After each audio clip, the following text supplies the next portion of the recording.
कराह रही है मानवता आतंकवाद मिटाने को, भारत भी तैयार खड़ा है आतंकी निपटाने को। जब भी बड़ा है पाप धरा पर, हमने ही बोझ उतारा है। हम राम कृष्ण के वंशज हैं, जिसने रावण और कंस को मारा है। आदरणीय सभापति महोदय, निर्णायक मंडल एवं बहादुर साथियों, मैं राइफलमैन मृत्युंजय श्रीवास्तव असम राइफल्स का प्रतिनिधित्व विषय के विपक्ष में करने जा रहा हूं।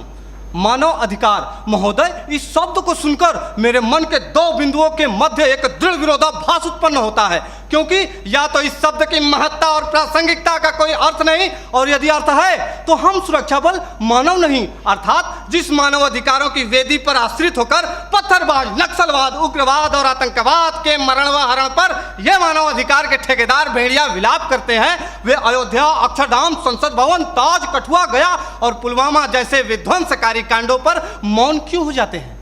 महोदय, प्रशिक्षण काल से ही हमें एक गोली एक दुश्मन, जिसकी पहल उसकी जीत जैसे प्रेरणादायक पंक्ति स्वरूप गुरु मंत्र दिए जाते हैं, परंतु वास्तविकता तो यह है कि मानव अधिकारों के अनुपालन की जंजीरों में जकड़े हम सुरक्षा बल एक आईडी कई जवान, दुश्मन की पहल सैनिक की शहादत जैसे ज्वलंत उदाहरणों का निर्मम साक्षात्कार करते हैं। महोदय, जहां कानून व्यवस्था चरमरा जाती है, आतंकी हुकूमत चलती है, मानवता का अस्तित्व खतरे में पड़ जाता है, वहां पुनः शांति स्थापित करने के लिए सशस्त्र सुरक्षा बलों की तैनाती की जाती है। ऐसे कठिन परिस्थिति में मानव अधिकारों का अनुपालन करते हुए आतंकवाद एवं उग्रवाद के विरुद्ध लड़ना, वो भी प्रभावी तरीके से, कतई संभव नहीं है। एक सैनिक होने के नाते मैं यही कहूंगा कि शस्त्र मिले हैं, कर्म करो, सर्वनाश करो गद्दारों का। आज मानवता है खतरे में, तो क्या करोगे मानव अधिकारों का? महोदय, मानव अधिकारों के अनुपालन का ही नतीजा है कि पश्चिम बंगाल के एक छोटे से गांव नक्सलवाड़ी से शुरू हुआ नक्सलवाद हमारे देश के 240 जिलों में फैल चुका था, लेकिन जब सुरक्षा बलों ने उनके खिलाफ कठोर और दंडात्मक कार्रवाई की तो यह सिर्फ 90 जिलों में सिमट कर रह गया है। महोदय, सुरक्षा बलों को मानव अधिकारों का पाठ पढ़ाने वाले मैं अपने विपक्षी साथियों से पूछना चाहता हूं कि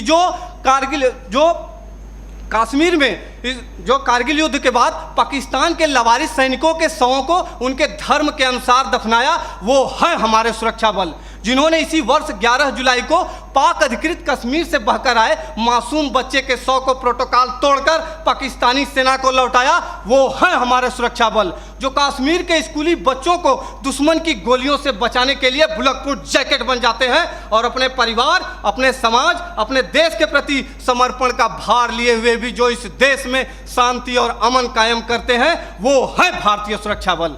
मेरे साथियों, हम सैनिक भी इंसान हैं, हम भी मानव अधिकारों का सम्मान करते हैं, लेकिन राष्ट्र की सुरक्षा के साथ समझौता नहीं कर सकते। महोदय, केंद्रीय गृह मंत्रालय द्वारा संसद में पेश आंकड़ों के मुताबिक वर्ष 2014 में जहां 222 आतंकी हमले हुए, वहीं 2018 में इनकी तादाद बढ़कर 614 हो गई। 2014 में 47 सुरक्षा बलों के जवानों की शहादत हुई तो 2017 में 80 और 2018 में 91 जवान शहीद हुए। हमारे देश में 1993 से लेकर अब तक लगभग 8390 आतंकवादी और उग्रवादी हमले हो चुके हैं। महोदय, पूरा देश जानता है कि ईद की छुट्टी के लिए जा रहे सेना के जवान औरंगजेब को आतंकियों ने अपहरण कर निर्दयतापूर्वक हत्या कर दी, तब तो किसी ने भी औरंगजेब के मानव अधिकारों के लिए आवाज नहीं उठाई। वही खुखार आतंकवादी अफजल गुरु को कानूनी प्रक्रिया के तहत फांसी की सजा दी गई, फिर भी हमारे देश के प्रतिष्ठित शिक्षण संस्थानों में राष्ट्र विरोधी नारे लगाए जाते हैं। दर्द तो हद से तब गुजर जाता है जब सर्जिकल स्ट्राइक और एयर स्ट्राइक जैसे सफल ऑपरेशनों के लिए हमसे सबूत मांगे जाते हैं। हमारे धार्मिक ग्रंथों में कहा गया है कि सीता हरण किया रावण ने, मानवता को ललकारा था, श्री राम प्रभु ने रावण को लंका में घुसकर मारा था। हम उन्हीं राम के अनुयायी सम्रानर हार नहीं सकते, जो रच रहे षड्यंत्र उन्हें क्या घुसकर मार नहीं सकते? महोदय, मैं अपने विपक्षी साथियों से पूछना चाहता हूं कि जब आतंकवादी हम पर अंधाधुंध गोलीबारी करें तो क्या हम सफेद झंडा लेकर मानव अधिकारों का शांति पाठ करें? आतंकियों को पनाह देने वाले स्थानीय लोग हम पर गाली गोली और पत्थर बरसाते रहे और हम उन्हें प्यार बांटते रहे? नहीं महोदय, नहीं। प्यार और सम्मान तो वहां बांटना चाहिए जहां से वापसी की उम्मीद हो।